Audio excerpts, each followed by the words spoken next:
Olá, tudo bem? Meu nome é Ricardo Beck, sou professor de informática, também sou orientador de estudos e a pedidos estou aqui no meu canal do YouTube para comentar a prova de escrivão do concurso da Polícia Civil do Estado de São Paulo. Se observar aqui no canal, já comentei a prova de investigador também, que foi uma prova mais fácil, sem dúvida, do que essa aqui de escrivão.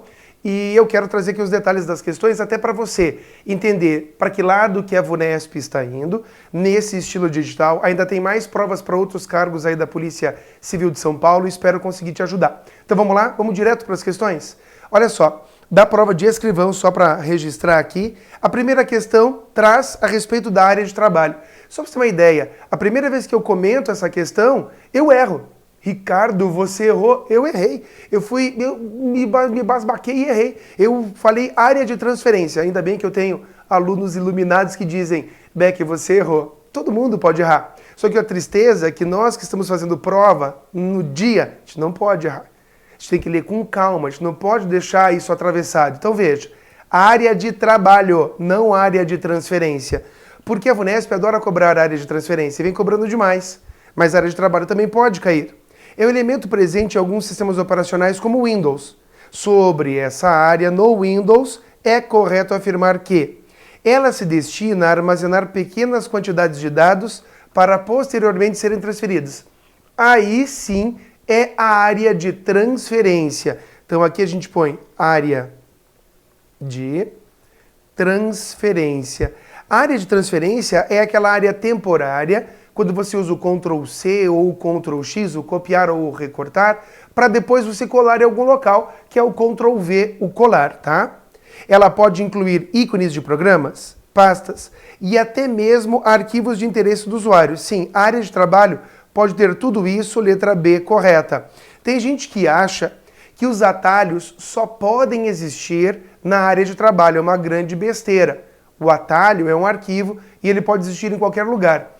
Vale falar também que um outro nome para a área de trabalho é desktop. Tanto que o Windows tem uma tecla que é tecla Windows mais D, que é a tecla do logotipo do Windows mais a letra D, que ele acaba recolhendo, minimizando todas as janelas para a barra de tarefas e mostra a área de trabalho. O bacana é que o tecla Windows D devolve as janelas depois. Se você tecla Windows D, recolhe, tecla Windows D volta, é o mostrar a área de trabalho. Existe uma tecla para minimizar que é o tecla Windows M. Para minimizar, ele não retorna, tá? Com a própria tecla. Ela é um espaço de armazenamento destinado a guardar todos os arquivos e programas do usuário? Não. A sua função é armazenar ícones para programas do sistema, como lixeira, colocados durante a instalação e que não podem ser removidos pelo usuário. Sim, podem ser removidos e eu quero te mostrar. Vou sair da minha apresentação. Deixa eu dar um ESC aqui, depois eu anoto de novo o que eu anotei aqui. Deixa eu minimizar aqui as minhas janelas de navegadores. Só para que você... Vou trazer aqui minha barra de tarefas. Só para você observar. A minha barra de tarefas tem aqui o ícone da lixeira. Tá vendo? Se eu apertar o botão direito e for até personalizar, eu vou encontrar aqui, ó, alterar ícones da área de trabalho. Vou pegar aqui, ó. Por exemplo, eu posso marcar para exibição o computador, os arquivos do usuário. O Windows, assim como o Linux, ele é multiusuário. Eu posso ter mais de um usuário configurado no mesmo computador. E daí, quando eu crio o usuário e ingresso com ele, é criada uma pasta pessoal dele, que é essa pasta com arquivos do usuário. Sim, o Linux também tem. Dentro do Windows, o caminho, a localização dessa pasta é C:/usuários, onde ficam as pastas dos usuários. O mais importante é para dentro do Linux. Em qual diretório, em qual local ficam as pastas dos usuários no Linux? É barra. No Linux, a barra é no sentido contrário do Windows, então é /home. Eu vou anotar isso aqui para você antes de eu prosseguir aqui. Deixa eu pegar minha apresentação, que daí eu pego uma folha em branco aqui e já anoto para você não esquecer. Então vamos lá, olha aqui, ó. No Windows, ele fica em C:/, se for o sistema instalado no C, né? Usuários. Se for no Linux, por padrão, a pasta fica no /home. Aí aqui haverá as pastas dos usuários, aqui haverá as pastas dos usuários, tá? Cuidado com isso. Voltando lá à nossa situação, então eu tenho, para você observar aqui, ó, rede também e painel de controle. Dou um OK, vou fechar. Na verdade, eu estou com dois monitores aqui, uma área de trabalho estendida, Então eu tenho que trazer para cá os ícones para você ver. Então estão ali os ícones da área de trabalho. Mas se eu quiser selecionar e apertar del, eu excluo. Na verdade não é excluir, eu desabilito.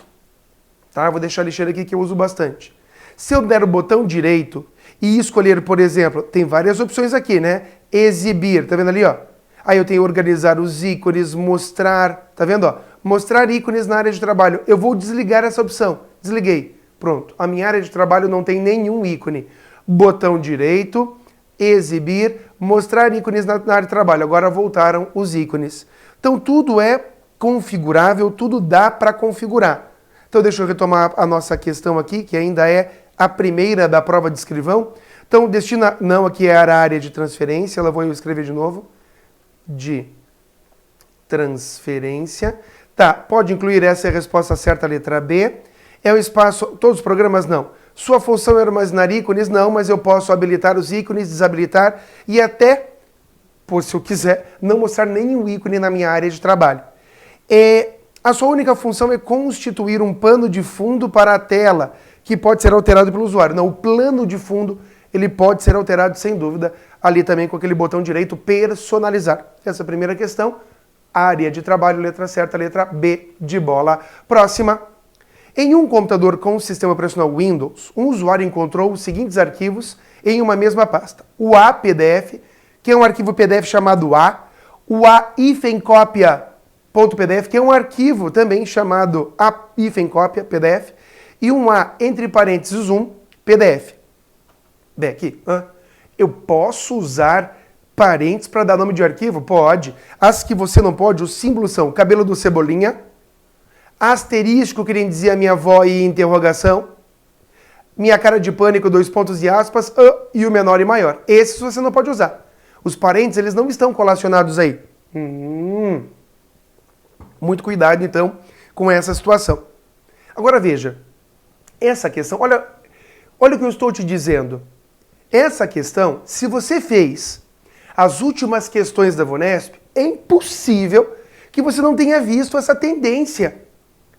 Eu, durante as aulas preparatórias para o concurso de investigador e escrivão, falei 1000 vezes. Por quê? Porque a VUNESP é uma banca esplêndida. Ela segue um padrão. E aqui está o padrão. Dá uma olhada. Você tem que saber identificar esse lance dos parênteses e o lance do cópia. Eu vou te mostrar. Vou pegar aqui uma janela do Windows Explorer, que é chamada de explorador de arquivos no Windows 10. Eu vou agora na área de trabalho aqui. Vou pegar arquivos aula. Tá vendo aqui arquivos aula, essa pastinha? Tá. Eu tenho aqui imagens. Vou abrir imagens. Vou fazer assim, ó. Vou apagar. Tá vendo esse arquivo chamado Oi? Tá vendo ali, ó? Oi. Tá, Oi. Eu vou pegar esse arquivo Oi, que é o mesmo, e vou fazer assim, ó. Ctrl C, eu copiei ele. Vou abrir essa pasta, já tem um com o mesmo nome. Eu posso ter 2 arquivos com o mesmo nome no mesmo local. Posso. O que eu não posso é ter 2 arquivos com o mesmo nome e o mesmo tipo, tá? Então, ó, vou dar um Ctrl V. Ele vai dizer, peraí, Ricardo, copiou de lá e vai colar aqui, já existe um arquivo. Quer copiar e substituir? Não quer copiar ou quer copiar e manter os 2 arquivos? Quando eu escolho copiar e manter os 2 arquivos, ele faz isso, ó. Ele põe entre parênteses 2, porque é a forma do Windows autorrenomear. É isso aí. Se eu pegasse esses 2 arquivos e fizesse botão direito, renomear e colocasse ai, olha ali, ó, ai, entre parênteses 1, entre parênteses 2. É a forma que ele tem de renomear, Ctrl Z. Sim, o Ctrl Z também funciona. Agora, olha a outra situação. Eu vou pegar o arquivo Oi e vou arrastar lá para dentro. Dentro da mesma unidade, move. E aí ele vai dar a mesma situação. Vou manter os 2. Olha lá, ó. Manteve os 2. Agora, olha essa situação. Selecionei Ctrl C, copiei. Eu não saí daqui, eu continuo nessa pasta. Ctrl V. Ele nem pergunta, ele já mete ali para mim uma cópia. Ctrl C, Ctrl V no mesmo lugar, já mete uma cópia. Ele já entende, é uma cópia. Quando eu venho de um outro lugar para cá, aí ele vai pedir para renomear. E agora eu volto para a minha questão, que diz: a PDF é a versão original de um arquivo. E a, entre parênteses 1, é a versão compactada. Não me irrita, não tem nada a ver. A compactação tem a extensão zip, que o Windows trabalha. Não é a única, tem RAR, tem ARG, tem várias outras. O Windows trabalha como pasta compactada. Então você dá um botão direito, enviar para, pasta compactada, e sim, o Windows pode compactar. Fechou? Legal. A cópia é gerado automaticamente a partir de APDF, quando a opção de backup do Windows está ativada. Nada a ver, errada. Próxima. A PDF e A, entre parênteses, um PDF, foram gerados possivelmente a partir de 2 downloads consecutivos do mesmo arquivo para um site na mesma pasta. Fiz o primeiro download, ele fez o download como A.pdf. Fiz o download de novo com o mesmo usuário. Então ele tenta fazer o download na mesma pasta downloads. Ele já encontra um arquivo A lá. Se ele já encontra e vem de outro lugar, ele renomeia, põe entre parênteses e o número. Se eu copiar Ctrl+C, Ctrl+V, ele põe cópia, senão não. Então aqui já é a resposta que a gente está procurando. A resposta C. E eu continuo. A PDF apresentou defeito. E a cópia é uma cópia restaurada. Não. Certamente todos os arquivos... Tá, deixa eu falar até o final aqui, ó. Uma cópia restaurada é gerada a partir do recurso de restauração de arquivos. Não. O Windows tem uma ferramenta do sistema chamada restauração do sistema. À medida que você vai usando o computador e instalando programas ou mexendo em configurações, ele vai criando pontos de restauração. Se deu uma meleca, você instalou um programa, você pode literalmente voltar no tempo no seu computador, um dia antes, por exemplo, do momento que você instalou aquele software que acabou fazendo algum tilt no teu computador, tá? Então, onde fica? Fica aqui, ó. Iniciar, todos os programas, na pasta acessórios, ferramentas do sistema, restauração do sistema. Tá bom? Tudo bem? Muito bom, vamos lá. Agora eu chego aqui, ó. E. Certamente todos os arquivos são diferentes, não havendo possibilidade de ser iguais. Os 3 podem ser iguais, com nomes diferentes. E os 3 podem ser diferentes. Então essa questão, letra certa, letra C. Agora bora para a próxima. Um usuário de computador com sistema operacional Windows, em sua configuração padrão, utilizou o Ctrl+C em um texto selecionado em um arquivo gerado no Word. Em seguida, Ctrl+V. Então, Ctrl+C, você sabe que é o copiar. E o Ctrl+V, você sabe que é o colar. Para uma célula de uma planilha de um arquivo gerado no Excel. Então, eu posso copiar alguma coisa do Word para o Excel? Sim. Ele vai usar a área de transferência? Vai. Lembrando que a área de transferência que você usa no Office pode ter até no máximo 24 itens simultaneamente. A área de trabalho que você usa do próprio Windows, que acaba sendo a mesma, só que só pode deixar um item por vez. Sobre essas ações é correto afirmar o quê? A. O texto selecionado do arquivo gerado pelo Word será copiado para a área de transferência do Windows e em seguida copiado para a célula em questão ali. E tá certo, é o gabarito que eles deram. Só que eu gostaria que eles chamassem de área de transferência do Office. Eu gostaria, sim, se eu for colar em outro programa do próprio Windows, vai funcionar. O que eu quero que você compreenda aqui em linhas gerais é que esse A que você está vendo aqui, ó, esse A é a resposta que a banca deu e tem lógica, porque as outras são péssimas. Quando você vê uma questão, às vezes você não tem que ser tão... Olha um exemplo. Quando você vê uma questão, você não tem que ser tão... Não vou dar um exemplo. Você tem que ser, não pode ser tão rigoroso. Você tem que pensar o que a banca quis dizer. Às vezes, se a banca não é tão metódica, ela não vai cobrar o mínimo detalhe, tá?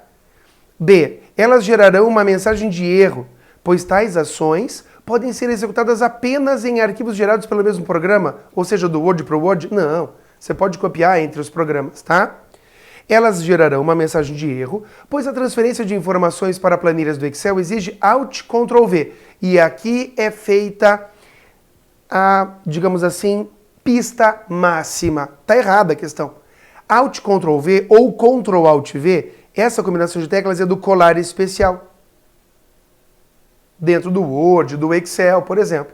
Então, o Ctrl Alt V ou Alt Ctrl V dá a possibilidade, por exemplo, de você colar o texto sem formatação, por exemplo. Se eu pensasse no Writer, que é um outro editor de textos, eu teria o Ctrl mais Shift mais V como colar especial. Mas não é o certo aqui. Eu estou aqui trazendo elementos daqui para que você pense no que pode acontecer na próxima prova. Só para você ter uma ideia. Eu tenho uma revisão, eu tenho o curso completo, que foi feito para o investigador e escrivão, que serve para os próximos cargos. E tem também, com preço bem acessível, a revisão. Na revisão, a Ricardo, que jabá, não me irrita, só quero avisar, na revisão eu vou colocar mais uma aula fazendo o quê?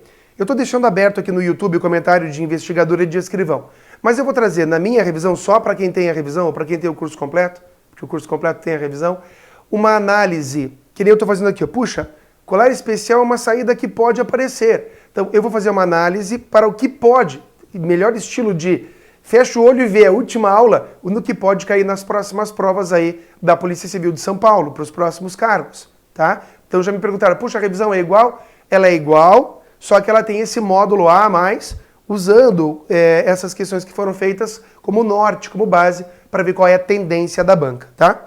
O texto selecionado do arquivo gerado pelo Word será o link, é só ou ver o link aqui embaixo da revisão do meu vídeo, ou acessar meu site, tá? Vamos lá. O texto selecionado do arquivo gerado pelo Word será apagado após ser transferido para o Excel. Ele seria apagado se você usasse o Ctrl X, que é o recortar, mas o Ctrl C ele vai duplicar. O texto selecionado do arquivo gerado no Word será convertido para o Excel, perdendo eventuais acentos. Não vai perder porcaria nenhuma. Aí está a letra certa, a letra A. Agora a próxima. No Word 2016, Beck, isso me estressa. Eu não vi o 2016, cara. Olha só. Tem diferença? Óbvio que há diferença, isso é óbvio. Mas eu não vejo a VUNESP cobrar essas diferenças dos offices. Ele colocou o Word, mas vai funcionar igual no 2013, por exemplo. Ó, no Word 2016, em sua versão em português e configuração padrão. Ah, mas ele pode pedir, ele pode fazer o que ele quiser. Ele pode fazer o que ele quiser. Cara, mas é um absurdo, mas é o jogo, querido, querida. A Polícia Federal não lançou edital agora? Como está o edital? Tá aquilo lá. É Python, é linguagem R. Ah, não vou nem fazer. Isso, perca a oportunidade. Se você não quer fazer, porque vai trabalhar numa região de fronteira, não quer fazer Polícia Federal, tudo bem. Agora, só por causa do conteúdo, pode parar, né? Olha, deseja-se pesquisar um texto em um documento para substituí-lo por outro. A tecla de atalho que permite a operação de localizar e substituir é Ctrl A é abrir. Ctrl E é centralizar. Ctrl I é itálico. Pô, peraí, Beck. Então ele está cobrando teclas de atalho. Quanto mais questões tem na prova da VUNESP, mais teclas de atalho ele cobra. Fica a dica. Olha ali, ó. Ricardo, minha tem 30 questões. Ctrl O de ovo. Tudo que é novo vem do ovo. Ctrl novo. Ctrl U de substituir. A resposta certa é a letra E. Substituir. Fica, deixa eu abrir aqui para você ver. Na guia página inicial, cadê o bagulho aqui? Ó, Word, na guia página inicial, no grupo edição, substituir Ctrl U, tá? Localizar é Ctrl L. Então aqui, ó, só para você ver, o Writer, ele tem teclas de atalho que tendem ao inglês. Então para abrir seria Ctrl O de Open. Para centralizar é a mesma, Ctrl E. Para itálico é a mesma, Ctrl I. Para novo é Ctrl N de New. E para substituir seria Ctrl mais H, tá? Você vê que tem diferença de teclas de atalho entre um software e outro. Dessa questão, letra certa, letra E. Próxima. A próxima vai dizer, vou trazer aqui mais teclas de atalho. Olha só, sobrescrito, sobrescrito, subscrito. O sobrescrito no Word é Ctrl mais Shift mais a tecla mais. O subscrito é Ctrl mais igual. No Writer, sobrescrito é Ctrl mais Shift mais P. Olha a bolinha para cima. E o subscrito é Ctrl mais Shift mais B. Olha a bolinha para baixo. Isso no Writer. No Word são essas, tá? Teclas de atalho importantes aí. Olha a nossa próxima. Então essa aqui, letra E. No Word 2016, em sua versão portuguesa em configuração padrão, é possível, por intermédio da janela fonte, para chegar até a janela fonte Ctrl mais D, aberta por meio da guia página inicial no grupo fonte, ajustar o espaçamento entre caracteres, entre as letras, não é vertical, é entre as letras. Entre as letras você encontra normal, expandido e condensado. Letra E, leite condensado me irrita. Olha ali, ó. Se eu pegar página inicial, grupo fonte, Ctrl D. Eu não estou falando para você para mexer aqui, ó. Lá é parágrafo aqui, ó, entre linhas. Estou dizendo para você mexer aqui, ó, avançado, espaçamento entre caracteres, normal, expandido e condensado. Nossa, essa era difícil. Sim, era difícil. Era o mesmo que o cara querer perguntar para você de recuo de tabulação, primeira linha e deslocamento. É a mesma linha. Só que, óbvio, esses tipos de analogias eu vou deixar para dentro do curso aqui, senão o meu vídeo fica enorme também. Meu objetivo aqui no YouTube não é fazer um curso completo, meu objetivo é comentar a prova dando um tchan para você a mais. Então aqui, ó, a pegadinha aqui, o espaçamento entre caracteres, tá? Muitas pessoas, é médio, duplo, não é, tá? A próxima diz, uma palavra de um documento foi selecionada no Word, em sua versão em português configuração padrão. Supondo que essa palavra se encontrava em seu estilo de fonte normal, foi aplicada uma formatação que deixou todas as letras da palavra inclinadas para a direita. Ctrl I, itálico. Ctrl I, itálico. Sobrescrito e subscrito, eu já disse para você antes. Ele já deu a pista cabal que isso vai cair. Tô avisando. Aí, negrito, Ctrl N. E taxado é aquele que fica com o risquinho assim, ó, sabe? É um efeito. Então, dessa questão, letra certa, letra D de dado. Então, olha só, quantas questões ele fez cobrando a guia página inicial. Estudar a guia página inicial do Word para uma prova da VUNESP é imprescindível, tá? Tem que estudar. A próxima, agora indo para o Excel, o que eu gosto dentro da VUNESP é que ela pega o edital e ela segue o edital mastigadinho, em ordem. É uma banca esplêndida, não tem o que falar. Eu puxo o saco mesmo da VUNESP. Olha lá, ó. Analise a seguinte planilha editada no Excel em sua versão português, configuração padrão. Mas é o 2016, poderia ser até o Calc, tá? Digitou-se na célula D6, essa aqui, o quê? A seguinte fórmula, maior, e aí depois tem menor. Lembre da diferença das funções? Eu falei isso 1000 vezes, pô. Maior e menor é posição na corrida. Tem que ter o parâmetro, a parte, que dá a posição na corrida. Máximo e mínimo, máximo dá o maior valor, mínimo dá o menor valor. Você tem que saber disso. Então vamos lá. Maior. Entre A1, lembre-se, 2 pontos é até, ponto e vírgula é E. Então, o maior entre A1 e C4, entre esse intervalo. O maior, o primeiro maior. Veja, de todos, o primeiro maior é quem? Puxa, Ricardo, o maior de todos, no caso, seria o 3. Então você põe 3. Que símbolo é esse? Diferente. É, isso aqui é diferente. Tá. Do que? Do menor de B2, ó, B2, até C5. Quem é o primeiro menor? Como que você sabe que é o primeiro? Tem o número 1. Quem é o primeiro menor? O menor de todos é 2.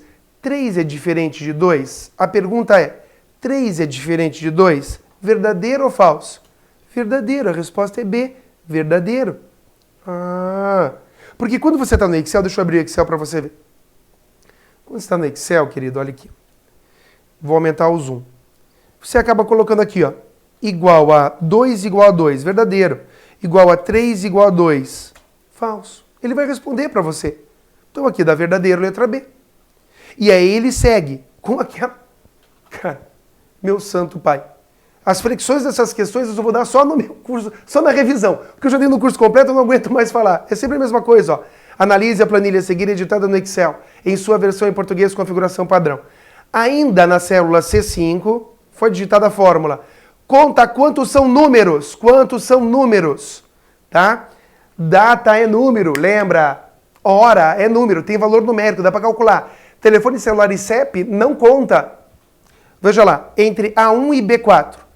Quem é número? Eu vou circular. É número, não é, não é, é número. É número, é número, é número, é número. Então dá 4, 5, 6. Dá 6. Quem é número? Dá 6. É isso, Ricardo? É isso. Letra A, resposta. Em vez de colocar aqui A, eu coloquei 6, eu sou animal. A, letra A. Conta quem é número. Tem as outras funções, como conta quem é valores, quais células estão preenchidas. E eu não consigo, eu tenho que contar. Contar ponto vazio, não é conte ponto vazio, contar ponto vazio. Conta quantas são vazias, tá? A sequência daí ele muda para a parte de e-mail e diz: considere que um usuário da internet está escrevendo uma mensagem de e-mail no modo texto simples. Vamos dar uma olhada nisso? Deixa eu abrir aqui o Outlook para você ver. Porque ele não falou de Outlook, mas eu quero mostrar dentro do Outlook para você. Quando você vai fazer uma nova mensagem, querido, querida, você vê aqui, ó, formatar texto, HTML, pode ter links e tudo mais, texto sem formatação, que é o objeto aí da nossa questão, ele sem formatação nenhuma, sem nada. E o Rich Text é aquele que tem um pouquinho mais de recursos, tá? Pode ter fonte colorida, tamanho diferente, enfim. E ele diz assim, ó, texto simples sem formatação, utilizando o serviço de web e-mail. Nessa situação, na mensagem de e-mail em edição, o usuário pode o quê? Vamos lá. Utilizar o recurso de destaque do texto em negrito? Não. Inserir imagens diretamente no corpo da mensagem? Não. Inserir arquivos de imagens como anexos? Sim, você pode inserir anexo. Quando você deixa no modo texto sem formatação, é no corpo da mensagem que isso vale. Se eu quiser anexar arquivos, eu posso, sem problema nenhum. Utilizar diferentes cores na mensagem? Não. Usar fontes tamanho? Não.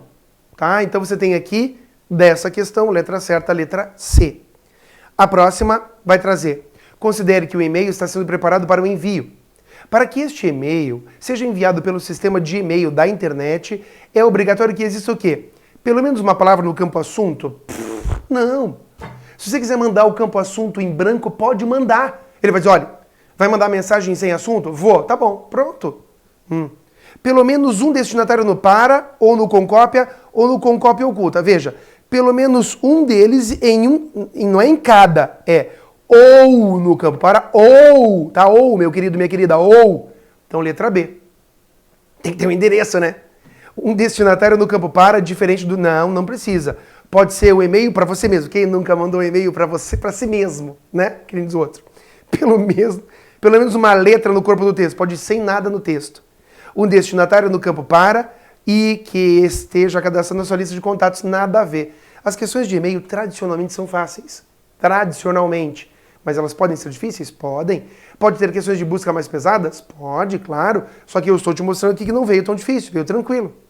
Aí ele passa para a VoIP, que é o grande problema de todo mundo, porque a VUNESP, ela muda no edital e ela traz lá alguns elementos, como ele traz lá VoIP, só como item 5.6 do edital, tal.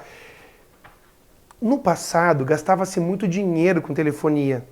E aí, na minha revisão, eu falo sobre isso. Gastava muito dinheiro com telefonia. E aí o que eles começaram a fazer? Usando a infraestrutura da internet, que é baseada no modelo de referência TCP/IP, que usa endereçamento IP, ficou a voz, que eu estou sem voz, porque eu estou tomando água toda hora, que eu estou afônico. Então é voz sobre o endereço IP.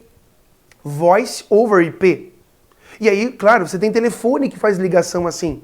Você tem tudo que é tipo de situação. E a questão vem para judiar mesmo. Ou você achou que eles iam facilitar? Realiza ligações de áudio somente entre dois equipamentos computacionais ligados na internet. Só entre os dois? Não. Não permite a realização de conferências? Permite. Não se pode realizar uma conversão entre equipamento VoIP e de telefonia tradicional. Isso aqui é de telefonia tradicional? Claro que pode. Tem telefones que ligam, que tem até a opção de você ligar usando VoIP. Não gasta nada. Vai ter que ter internet, né? Para usar VoIP não precisa de internet. Aí irrita qualquer um, né? Por favor. Utiliza como meio de transmissão somente tecnologias, somente redes de tecnologias de computadores como Ethernet. Não. Não há uma conexão de comunicação permanente entre os usuários durante a conversação. Eu não gostei do jeito que a VUNESP se expressou. Eu vou te explicar por quê. Essa é a resposta que ela dá como certa, tá? Porque o que ele quer dizer? Que não há uma conexão permanente no sentido de ser uma rota fixa. E aí ele traz uma pista para a próxima prova que é VPN. VPN não tem nada a ver com VoIP. Nada. VPN é uma rede privada virtual que interliga dois pontos, por exemplo, da internet, com uma rota fixa. O VoIP, ele faz como se você estivesse navegando pela internet, vai por qualquer caminho. Então ele não tem uma conexão permanente, uma rota fixa nesse sentido, tá? Ele usa a estrutura, a plataforma da internet, totalmente distribuído. Ok? Agora a próxima. Os navegadores de internet típicos como o Google Chrome, Mozilla Firefox e Microsoft Edge, lembrando que o Edge é o novo navegador que vem junto com o Windows 10, tá? possuem a pasta favoritos, histórico e downloads. Favoritos, tecla de atalho Ctrl mais D, histórico Ctrl mais H, downloads Ctrl mais J. Eu, na minha revisão, trago mais teclas de atalho para você fixar. E ele diz assim, ó, com relação a essas pastas, é correto afirmar que o conteúdo das páginas recentemente visitadas em favoritos não é em histórico. Não, é em histórico. B. Os conteúdos das páginas visitadas são armazenados em downloads. Não. O conteúdo das páginas recentemente visitadas são em downloads. Não. Todos os links das páginas recentemente visitadas são listadas no histórico. É a resposta que ele quer. Mas se eu entender links, como todos os links que eu vejo na página, mas você está vendo que eu estou vendo pelo em ovo? A Vunesp não vê pelo em ovo. É simples. Então não tem desespero. Sim, os links que eu acessei, sim, beleza, fica no histórico. Os links das páginas frequentemente visitadas são armazenados automaticamente favoritos? Não, eu preciso armazenar. Esse é o tipo da questão pelo em ovo. É a letra D. É a menos pior. Porque às vezes eu vejo, e eu juro, eu aceito qualquer tipo de comentário nas minhas redes sociais, no YouTube, desde que não me xingue. Daí eu acho que é muito triste, entendeu? Eu não uso um palavrão em aula, eu não xingo ninguém, então eu não gosto quando me xingam. Eu fico chateado e eu oculto. Simples, não respondo, eu só oculto. Mas eu entendo, às vezes, quando o aluno vê assim, pô, Ricardo, eu não concordo com você. Não, tudo bem, é que eu estou falando da banca. Eu não quero que você vire um expert em informática. Eu quero que você acerte as questões. Por exemplo, eu posso renomear um arquivo aberto no Word e no Excel? Não, não dá. Eu posso renomear um arquivo no Paint e no bloco de notas? Até posso, mas daí ele deixa de ser aquele arquivo do Paint. Eu vou mandar salvar, ele vai mandar salvar com outro nome. Tá? Então, aí você tem que ir muito a fundo na explicação.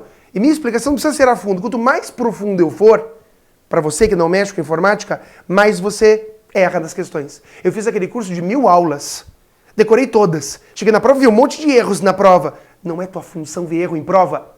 É responder o que a banca quer, para depois ficar brigando com o recurso. Aqui a gente trabalha assim. O que a banca quer? Ouvir. A gente vai fazer ela ouvir. E você vai acertar. Quem já fez provas antes sabe. A gente consegue chegar lá. Veja a nossa próxima, letra D. Aí revoltou. Não revoltei, estou tentando explicar. Uma das diferenças entre a internet e a intranet é que na intranet geralmente as questões mais fáceis, tá? A transmissão da informação entre o servidor e o navegador é sempre monitorada para prevenir o vazamento de informações. Não tem nada a ver, né? Os conteúdos das páginas não podem incluir mídias como vídeo e música. Veja, eu posso ter vídeo e música dentro da internet? Da internet. Então eu posso ter dentro da intranet. Porque do ponto de vista técnico elas são iguais. Do ponto de vista técnico elas são iguais. Legal? Joia? Então aqui pode. O acesso é realizado apenas pelos computadores no mesmo local físico? Não. Uma intranet pode ter acesso externo. É disponibilizado apenas para a troca de informações por e-mail? Não. O acesso é restrito a certo público, que utiliza um nome de usuário e uma senha. Sim, é corporativa. Essa é a característica da intranet. Fácil essa. A próxima atrás. Quando se realiza uma navegação na internet, é necessário digitar a digitação de um URL, Uniform Resource Locator. Na minha revisão tinha lá o padrãozinho dele, pô, né? Que é o protocolo, o método, o local, a pasta, o diretório e o recurso, que é o arquivo. Na barra de endereço do navegador, considerando que se esteja realizando a navegação internet para acessar uma página cujo domínio é de uma organização governamental brasileira. Um exemplo, então, de uma entidade governamental é qual? É isso que ele quer. Então ele quer lá o final, que a gente chama de DPN, que é domínio de primeiro nível, ou TLD, que é DPN, isso que é muito técnico, ou TLD, Top Level Domain, que é a parte ali, ó. Gov, sim, isso é Gov. Gov, isso é Gov, mas é FTP. Com, ONG, Gov, mas é meio to. Resposta certa, a letra A. Não tem desespero para quem estudou. Então essa questão, número 80, letra certa, letra A. Próxima. Um dos componentes utilizados em microcomputadores e que é utilizado em arranjos, que é combinações, né? Ou grupos de componentes, recebe a denominação do acrônimo RAID, que é a tabela de discos redundantes. Um RAID corresponde a um conjunto de, já dei a resposta, né, de discos. Então, C. Ricardo, qual o nível dessa questão? Muito difícil. Não falei na revisão antes da prova de escrivão. Muito difícil mesmo. Falei de SCSI, QSC, SI, falei de SAS, falei de um monte de coisa, mas disso realmente eu não falei. Tem que vir aqui e assumir. Porque o professor, ele quer vir aqui e só dizer o que ele falou. Eu não falei disso, então estava difícil mesmo. Mas acredito que a maioria dos professores falou isso rapidamente e talvez teu concorrente não soubesse também. Tá, Ricardo, então vai cair de novo RAID? Eu acho difícil. O RAID é assim, ó. Eu quero um espelhamento, quero 2 HDs espelhados. Ou para aumentar o tamanho, ou para melhorar a integridade dos dados, enfim. Tá? Ele não chega até esse ponto. É coisa de HD. Então eu estou dizendo que eu acho que para a próxima prova, talvez ele cobre o SSD. Está muito em alta isso. Tá? Que é o disco de estado sólido, que é baseado na memória flash. Então acho que tem que ir por esse sentido. Essa questão bem difícil que a gente fez, letra certa, letra C. A tua prova haverá na tua prova questões fáceis e difíceis. Isso é óbvio.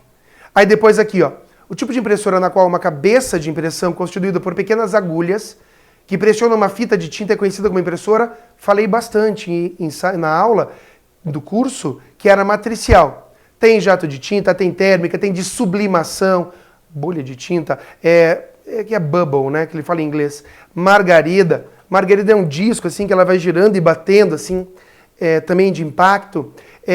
Tem aquelas impressoras a jato de tinta que tem um reservatório de tinta extra. Tem plotter. Plotter é uma baita de uma bobina, pra você imprimir uma planta, um banner. E ele trouxe aí. Muitos alunos me pediram, pô, Beck, fala sobre tipos de impressora. Eu vou falar até no adendo da minha revisão, mas eu entendo que ele não vai voltar a cobrar. Talvez ele cobre, claro, um plotter talvez, que é uma palavra que não apareceu ali, sublimação, é outro tipo de impressora. Talvez ele possa perguntar sobre os periféricos de entrada e saída, né? Entrada manda informação, saída tira do computador e manda para você, híbridos de entrada e saída. Então é essa flexão que eu gostaria que você observasse também com base nas questões. Essa é a matricial, aquela que usa agulhas, que tem uma fita e é uma impressora de impacto. E eu chego ao término do comentário da minha prova de escrivão. Pediram bastante e eu acabei colocando. O que acontece? Siga professores que você confia pelo Insta, pelo Face. Eu faço o seguinte, dá uma olhada aqui, ó. Eu tenho aqui o Insta, ó, @prof. Ricardo Beck, se inscreve lá. Se inscreva no meu canal do YouTube para receber aí toda hora que eu publicar alguma coisa. E tem o IPL, que é o Informática na Ponta da Língua, que é esse número aqui, ó, 41 99 183 13 27. Tá sempre na minha apresentação ali no rodapé. O IPL é o Informática na Ponta da Língua é um projeto gratuito, onde semanalmente eu mando dicas em áudio. Tá? Então, tem o IPL, que eu vou dar dicas com certeza, já dou várias. Tem o Insta, que eu sempre estou publicando dicas. E tem o canal do YouTube, estou sempre fomentando e trazendo isso. Eu sei que muitos alunos querem estudar da forma fragmentada. Eu não concordo, você tem que fazer um curso, desculpa te falar isso. Poxa, mas eu estou sem grana. Poxa, a minha revisão é super em conta. Não tem desculpa. É para evitar mesmo pirataria, esse tipo de coisa que eu não acho legal. Então eu tento ajudar o máximo que eu posso. Não. O objetivo não digamos assim, vender o curso. Ah, vai fazer o jabá. Não é questão de jabá, é óbvio. Você quer comprar meu curso? Cobra. Eu não vou mais revisar. Se você dá um pause no vídeo, dá um pause. O que eu quero que você entenda é que existe uma questão dos concursos de segurança muito óbvia. Você que me viu até agora vai fazer Polícia Civil de São Paulo. E com certeza a maioria esmagadora vai fazer Polícia Federal. Vai fazer Polícia Federal. Vou dizer, não tem como estudar sem ter um curso. Porque você vai pegar um curso completo de Python, eles vão te ensinar a programar para a Polícia Federal. Só que o CESP cobra como Python? E aí chega aqui. Eu tenho que olhar as questões e entender como o CESP cobra e falar.